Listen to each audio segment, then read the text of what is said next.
사도 바울은 이제 거의 끝인사를 하고 있습니다. 15장 마무리를 하고요. 그리고 16장에 가서 그동안 동역자들의 이름을 이야기하면서 고마움을 표현하기도 하고 그들을 소개하면서 로마서가 마치게 됩니다. 오늘은 특별히 로마 방문을 계획하는 것을 그가 기록하면서 우리에게 그리고 그때 당시 하나님의 백성들에게 하고 싶은 말들이 있었는데 그것을 함께 나눠보고자 합니다. 자, 22절 말씀. 그러므로 또한 내가 너희에게 가려 하던 것이 여러 번 막혔다라고 얘기하고 있어요. 지금 사도 바울의 행적은 로마를 향하여서 계속 가고 싶지만 전도 여행을 1차, 2차, 3차 그렇게 다니는 중에 있습니다. 그리고 3차 전도 여행 때 고린도에서 편지를 쓴 게 로마서예요. 여기가 가나안 이스라엘입니다. 그리고 지금 여기가 터키 땅인데 당시에는 여기를 아시아라 불렀고요. 여기가 마게도냐와 아가야 지역입니다. 여기에 이제 고린도가 있어요. 이 고린도에서 편지를 쓴 것이 로마서입니다. 로마는 여기 있죠. 사도 바울이 처음 파송받았던 곳은 어디냐면 이쪽에서 안디옥입니다. 안디옥에서 바울과 바나바를 따로 세워서 선교사로 파송하죠. 그래서 처음 갔던 장면이 구브로 섬을 껴서 이렇게 다녀오고, 두 번째는 싸웠죠. 그래서 바나바가 이쪽으로 가니까 바울은 위로 올라갑니다. 그래서 이렇게 다녀오고요. 세 번째도 지금 여기서부터 이렇게 다녀서 고린도 여기에서 로마를 향하여서 편지를 쓰고 있는 것이 로마서란 말이에요. 근데 이제 여기에서 어디로 갈 거냐 하면 에베소에 들렸다가 그는 예루살렘으로 가게 됩니다. 이 사건이 사도행전 19장부터 21장까지 기록이 되는 사건이에요. 그래서 이 3차 전도 여행 중에 사도 바울이 간절한 소원을 하나 아뢰는데 그것이 로마에 가고 싶다라는 겁니다. 그러면 이는 왜 로마에 가고 싶어 했는가? 여기에 등장하는 한 지역이 나오는데요. 23절. 이제는 이 지방에 일할 곳이 없고 또 여러 해 전부터 언제든지 서바나로 갈 때 나오죠. 서바나. 그리고 뒤에도 나옵니다. 서바나가. 28절. 그러므로 내가 이 일을 마치고 이 열매를 그들에게 확증한 후에 너희에게 들렀다가 서바나로 가리라. 이 서바나가 어디냐? 서바나가 당시 땅끝이라고 생각했던 여기 오늘날 스페인, 포르투갈 스페인 이쪽이 이제 끝이에요. 여기가 이제 서바나입니다. 사도 바울은 항상 어디를 가고 싶어 했냐면 이 땅끝을 가기를 원했어요.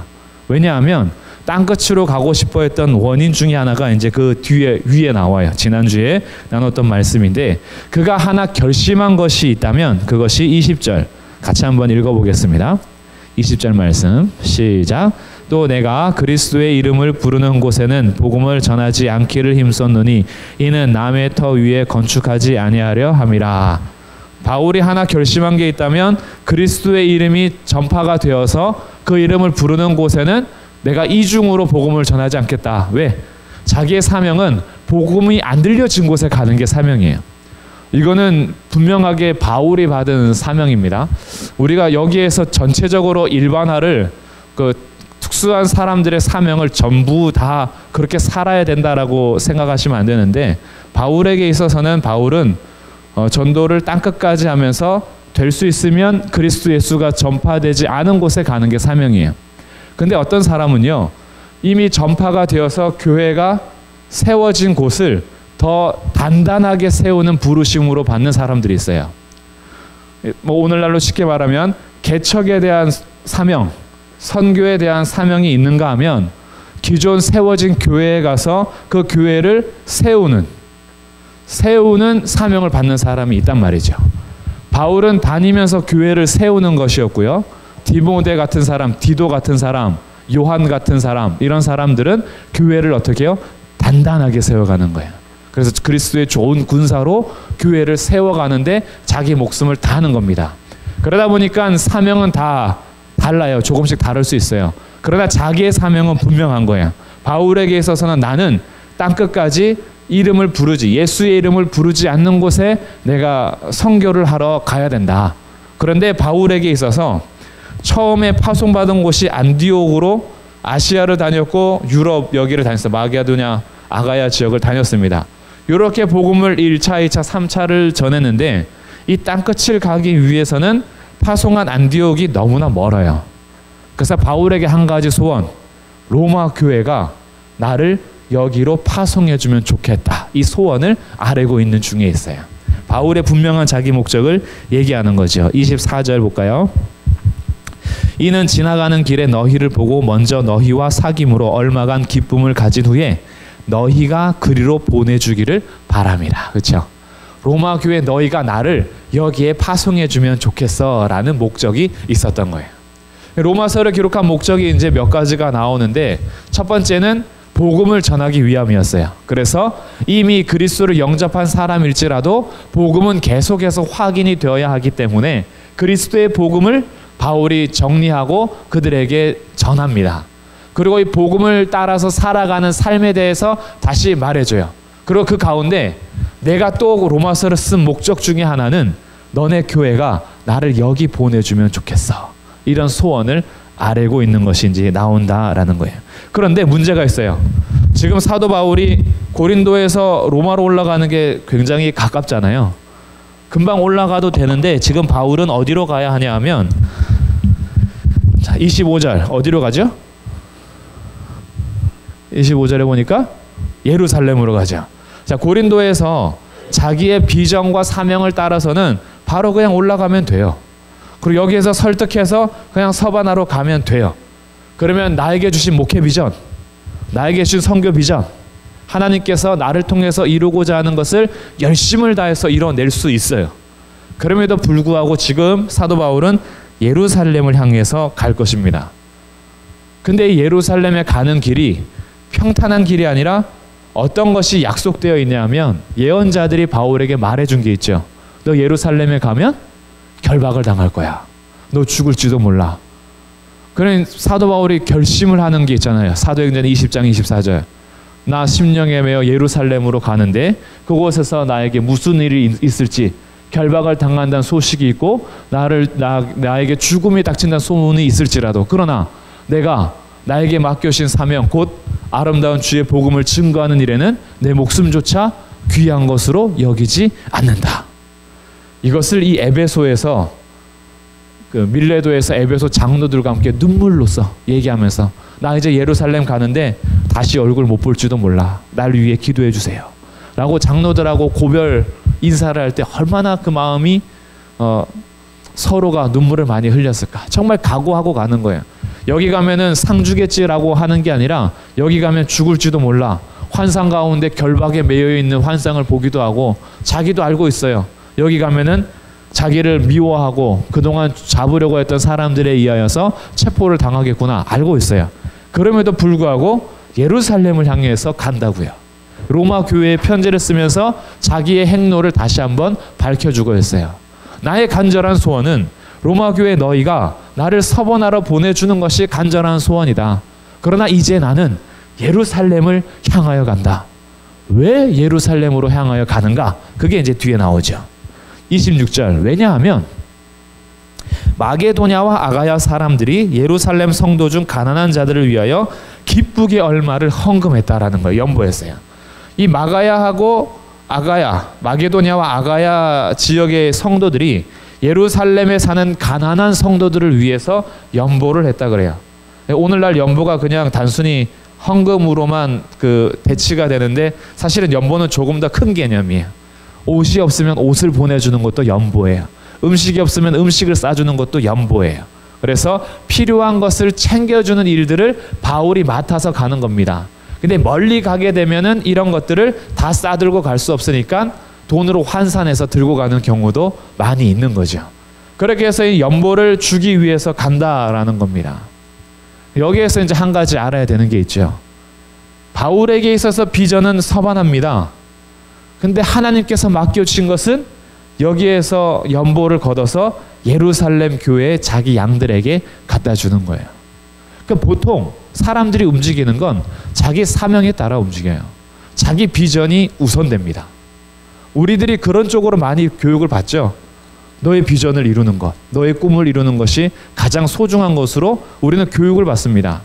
그러다 보니까 뭘 놓치냐면 나의 비전과 나의 사명보다 하나님의 말씀이 우선한다라는 첫 번째 우선순위를 놓치게 되는 거예요. 하나님께서 내게 맡겨주신 그때의 일을 하는 것이 혹시 내가 바라는 꿈은 이루지 못할지라도 예루살렘에서 죽을지라도 지금 내가 해야 하는 일은 나에게 맡겨주신 이 일을 하는 거예요. 근데 바울은 야 이거 아니야. 이거는 그냥 다른 사람 해도 되잖아. 나는 내 꿈과 내 비전은 서바나 땅끝까지 가는 거야 라고 고집했다면 그냥 여기를 가지 않았겠죠. 근데 바울은 그렇지 않았다라는 거예요. 자기의 소원은 서바나지만 하나님께서 내게 지금 맡겨주신 것은 예루살렘이다. 이 일 후로는 알 수 없으나 나는 예루살렘으로 간다. 왜? 연보를 가져다 줘야 하니까. 그리고 이 연보는 성도들이 정말 기쁜 마음으로 한 거예요. 가난한 성도들의 이야기를 듣고 기쁜 마음으로. 마게도냐 아가야 성도들이 부자여서가 아닙니다. 이들도 굉장히 가난한 성도들이었어요. 그러나 가난하면 가난할수록 콩 한 쪽도 나눠 먹는 사랑이 이때 있었던 거죠. 그래서 자기의 것을 나누어서 베풀고 그렇게 예루살렘으로 보냅니다. 그래서 28절 그러므로 내가 이 일을 마치고 이 열매를 그들에게 확증한 후에 너희에게 들렀다가 서바나로 갈 것이야 라고 나는 여기 들렸다가 가야만 해 라고 다시 한번 얘기해 주고 있습니다. 그리고 29절 내가 너희에게 나아갈 때에 그리스도의 충만한 복을 가지고 갈 줄을 안다. 우리 만날 때는 그리스도의 충만한 복을 내가 나누어 줄 거야. 로마서 1장에서는 인사하면서 내가 너희에게 신령한 은사를 나누어 주러 간다라고 얘기했던 바울이 끝에쯤 가서는 그리스도의 충만한 복을 가지고 갈 줄을 내가 안다라고 얘기하고 있어요. 그러면서 로마 교회 성도들에게 기도를 부탁합니다. 그 기도 부탁이 30절부터 32절까지 기도 부탁을 하는 거예요. 지금 이 기도 부탁은 목숨 걸고 하는 기도 부탁입니다. 예루살렘에서 무슨 일을 당할지 모르기 때문에 정말 진심으로 기도해 달라는 거예요. 그래서 30절 말씀 같이 읽어보겠습니다.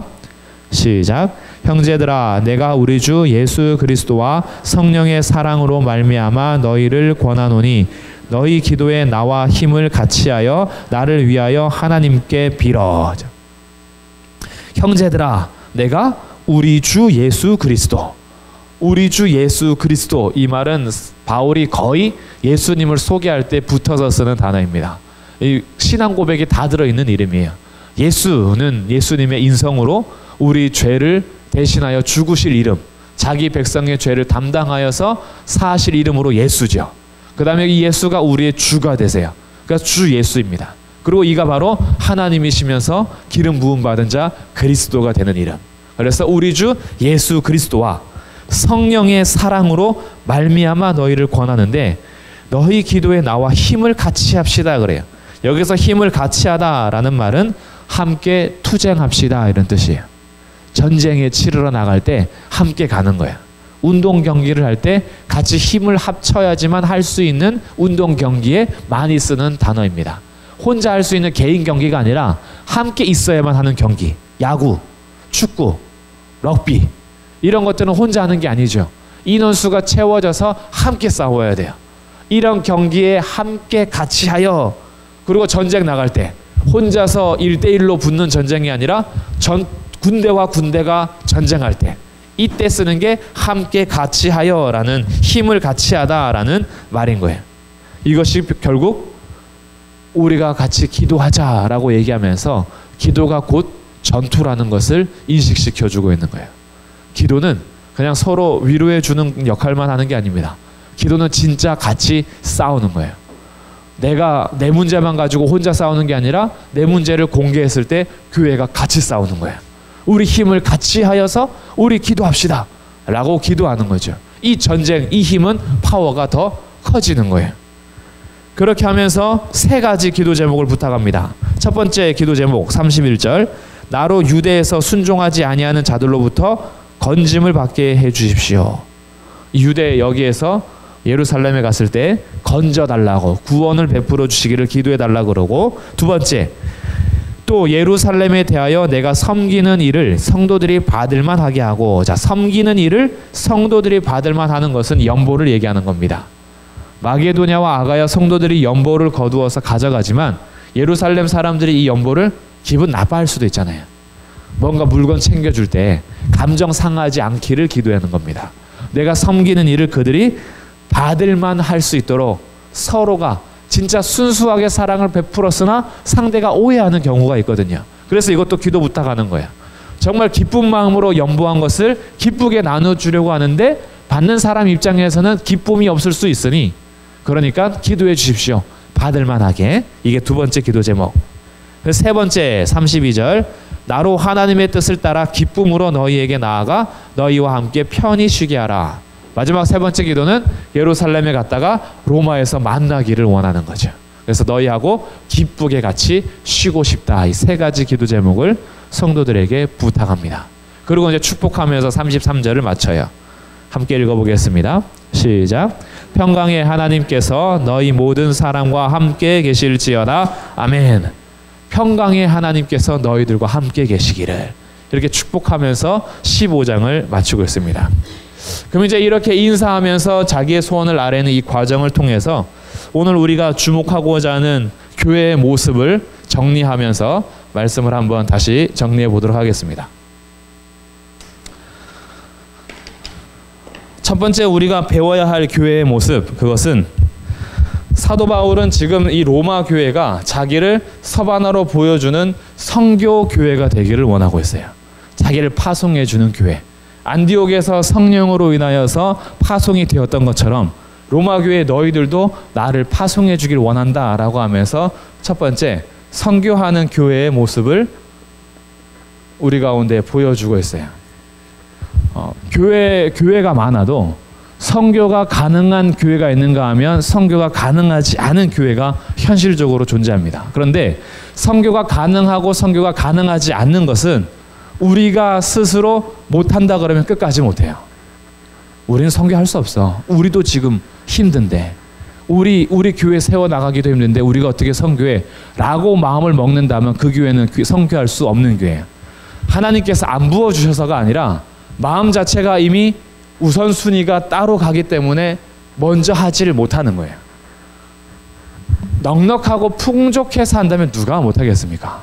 그런데 모든 교회가 당시 교회는 부자 교회가 거의 없어요. 부자 교회는 오히려 병 들어가는 교회들이 많았습니다. 자신들의 물질적 풍요 때문에 그냥 자기 배만 부르다 보니까 영적인 생활이 엉망인 교회들이 오히려 많았어요. 가난하고 힘들고 고난과 박해가 있는 교회가 오히려 기도하고 선교하고 나누고 사랑했어요. 그리스도만 바라봤기 때문에. 그래서 선교할 수 있는 교회는 자기 교회의 상황을 보는 교회가 아니라 정말 우리를 세우신 주님을 보는 교회예요. 근데 바울은 지금 그걸 원하는 거예요. 로마 교회 상황을 따져 묻지 않습니다. 너네 재정 상태가 얼마나 넉넉한지 묻지 않아요. 그냥 하나님께서 세우신 교회니까 나를 땅끝으로 보내달라고 요청하는 거예요. 선교하는 교회의 모습을 로마에게 부탁하면서 우리에게 보여주죠. 그리고 또한 26절 마게도냐와 아가야 사람들은 뭐랬죠? 예루살렘 가난한 성도를 위해서 연보했죠. 두 번째 아름다운 교회의 모습, 구제하는 교회라는 겁니다. 정말 형제를 돌보는 교회, 지방을 같이 품어줄 수 있는 교회, 어려운 교회를 향하여서 도와줄 수 있는 교회, 이 구제하는 교회에 대해서 모습을 우리 가운데 보여줘요. 이것이 억지로가 아니라 기쁘게 하고 있다라는 거죠. 그래서 마게도냐 아가야 사람들이 기쁘게 연보를 하면서 나눠주는 것처럼 구제를 감당하는 믿음의 형제들의 모습을 우리 가운데 소개하고 있죠. 그리고 30절부터 함께 기도하는 교회이죠. 함께 기도하는 교회.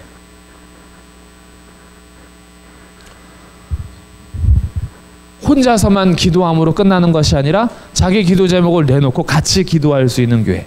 그것은 함께 투쟁하고 함께 전쟁하는 모습으로 군대가 되어가기 시작하면서 정말 함께 힘을 합쳐서 행동하는 그런 기도하는 교회의 모습을 보여주고 있고, 마지막 네 번째가 곳곳에서 계속 나오는 것인데 성도들의 만남이 기쁘다라는 거예요. 24절 이는 지나가는 길에 너희를 보고 먼저 너희와 사귐으로 얼마간 기쁨을 가진 후에.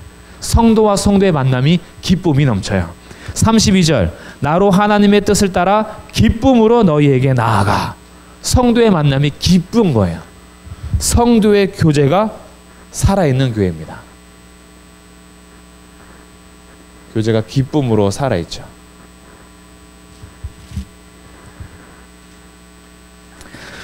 진짜 성도와 성도가 만나면요, 진짜 시너지 효과가 일어납니다. 세상에서 힘들고 지치다가도 정말 예수만 바라보고 믿음을 온전히 한 성도 두 명이 탁 만나면 다른 것으로 인해서가 아니라 같이 손잡고 기도하는 그 하나로 시너지 효과가 일어나요. 그 성도들 만나고 싶은 거예요. 기뻐한 거예요. 교회에 나오면서 세상에서는 아무도 인정해 주지 않고, 세상에서는 대화가 통하지 않고, 우리가 보는 세계와 세상이 보는 세계가 다르니까, 우리가 믿는 성경의 가치관과 세상에서 추구하는 세상의 가치관이 다르니까 세상에선 치열하게 부딪히는데 이런 대화가 통하는 성도가 있어요. 그러니까 교회에 오면 기쁜 거예요. 이런 대화가 통하는 성도들이 있으면. 그래서 성도들의 진짜 만남은 기쁨으로 충만합니다.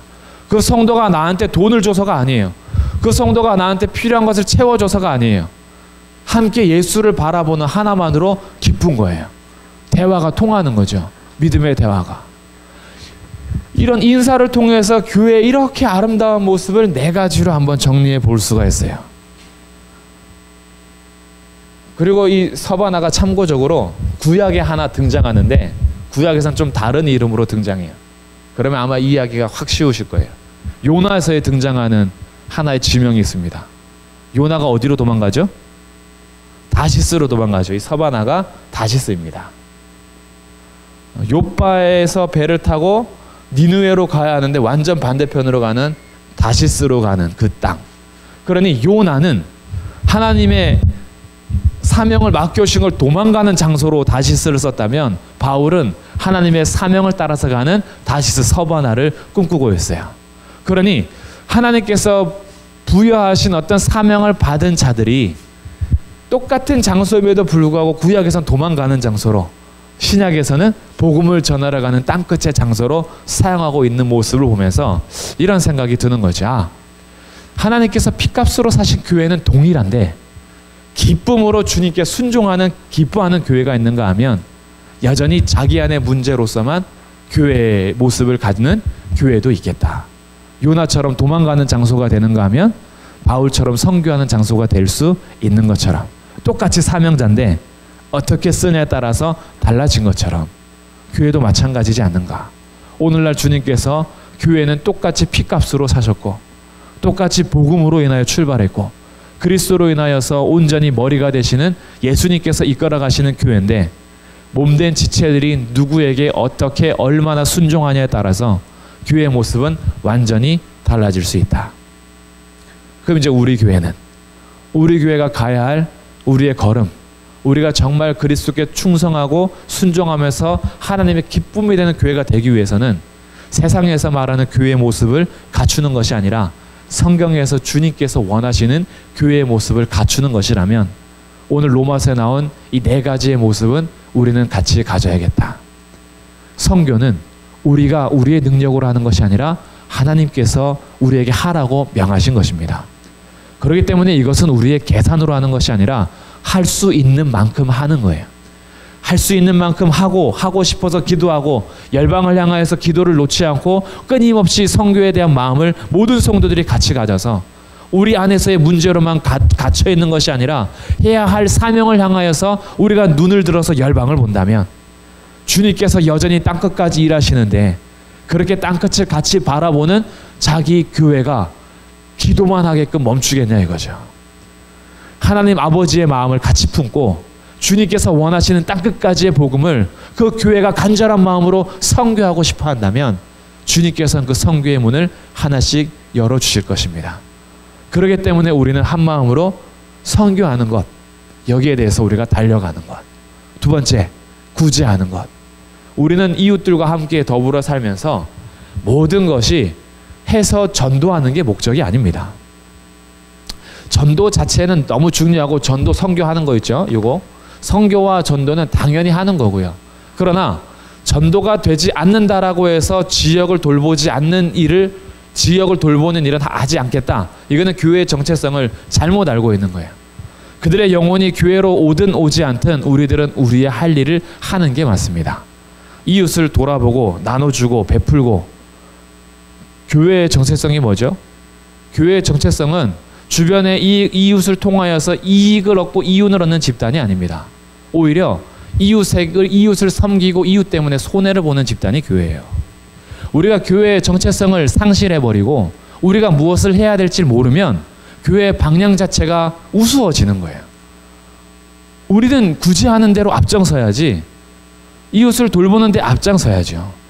그래서 가난한 사람들이 있다면 나눠주고, 특별히 우리 교회만 돌보는 것이 아니라 지역에 있는 교회, 지방에 있는 교회에 힘을 다해서 할 수 있다면 돌보는 일까지 하는 겁니다. 주님께서 허락하신 목회의 길을 걸어갈 때 고민한 적이 있어요. 무슨 고민을 했냐면 어디서 목회할 것인가, 이런 고민들을 다 합니다. 뭐 외국에서 목회할 것인가, 한국에서 한다면 도시에서 할 것인가, 시골에서 할 것인가, 지방에서 할 것인가, 수도권에서 할 것인가, 이런 것들이 이제 많이 생각을 해요. 근데 저는 뭐 지역에 대해서 하나님 뭐 지역 제가 정하지 않고 상관없습니다, 부르시는 곳에서 하겠습니다라고 한동안 하다가 한 몇 년 전에 이왕이면 서울이 좋겠습니다 라고 생각한 적이 있어요. 근데 서울이 좋겠습니다 라고 생각했던 이유는 딱 하나였어요. 제가 만약에 지방에서 목회를 하고 있다면 지방에서 충성하고 열심히 하겠죠. 그래서 맡겨주신 일들은 전 최선을 다할 겁니다, 부르시는 거기에서. 근데 만약에 하나님께서 서울에서 하신다면 목적은 하나다. 시골에서는 한 교회를 돌볼 수 있지만 서울은요, 여러 지방을 돌볼 수 있다라는 장점이 있다라는 걸 알았어요. 거기에서 수도권이 유일하겠다. 혼자서 한 교회를 맡는 게 아니라 서울 수도권 교회에서 정말 같이 힘을 모아서 할 수 있다면 지방을 여러 곳을 섬길 수 있지 않은가. 그래서 만약에 서울에서 정말 하나님께서 목회에 힘을 부어주신다면 교회, 내 교회, 내가 맡은 교회, 이런 것만이 아니라 정말 지방을 같이 품을 수 있는 교회는 지방에선 서울 품기 힘들거든요. 서울에서는 지방 품을 수 있습니다. 그래서 서울 괜찮을 수 있겠다, 뭐 이런 마음이 든 적이 있어요. 근데 뭐 그런 이제 저의 개인적인 생각이었지만 하나님께서 정말 원하시는 것이 이런 것 같아요. 마게도냐 아가야가 자기네 교회만 챙기는 것이 아니라 예루살렘을 챙기는 것처럼, 예루살렘이 자기네가 모교회라고 머리를 꼿꼿하게 세워서 너희들은 다 우리 자녀들 교회 아니냐라고 하는 것이 아니라 형제 교회로 서로 품어주고 서로가 나누었던 것처럼, 이 땅의 교회가 우리가 어려울 때 도움을 받을 수 있고 그들이 어려울 때 도움을 줄 수 있고 그리스도 안에서 서로 정말 도움을 주고받을 수 있는 구제하는 교회, 이것이 하나님 기뻐하시는 교회다. 여기에 같이 마음을 모으는 겁니다. 무엇보다 그러기 때문에 함께 기도하는 거예요. 함께 기도하는 능력은 우리는 다 아실 겁니다. 뭐 2번, 3번 설명하지 않아도 함께 기도하는 것들에 대해서는 우리가 얼마나 이것이 중요한 것을 알고 있습니까? 혼자 기도할 때가 아니라 함께 기도할 때, 우리가 교회에서 어떤 기도 제목을 가지고 같이 부르짖을 때 하나님께서 그 기도를 기뻐하시죠. 그러다 보니까 우리 교회는 어디서든지 함께 기도할 수 있는 교회예요. 마지막 4번째, 정말 성도들이 그리스도를 같이 바라보니 만나는 것이 너무 기뻐요.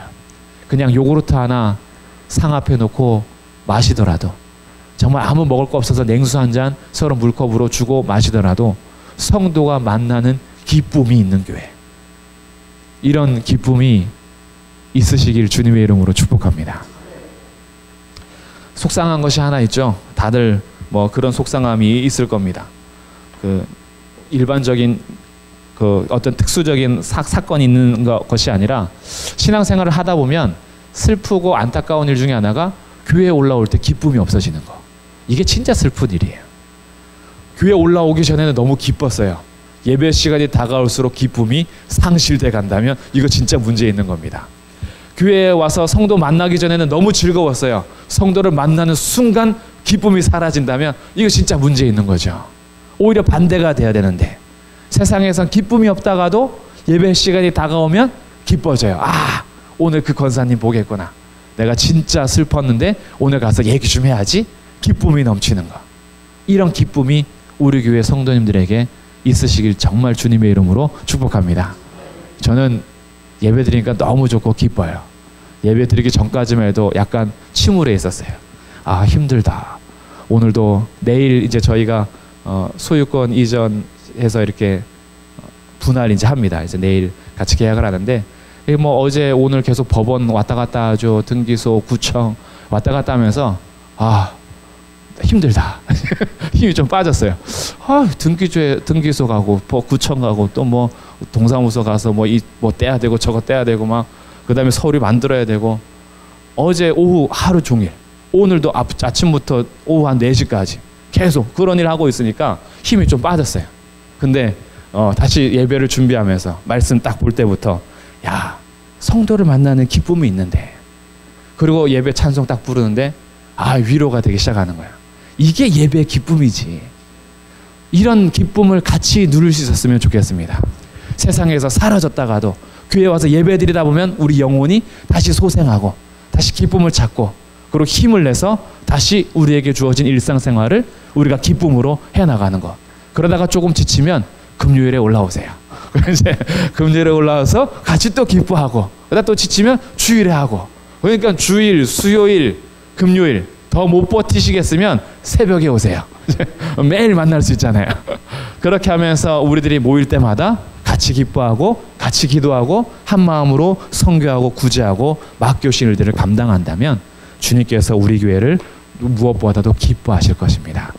그런 평강의 하나님께서 우리 모두에게 하나님의 은혜와 평강을 베풀어 주시기를 주님의 이름으로 축복합니다. 기도하겠습니다.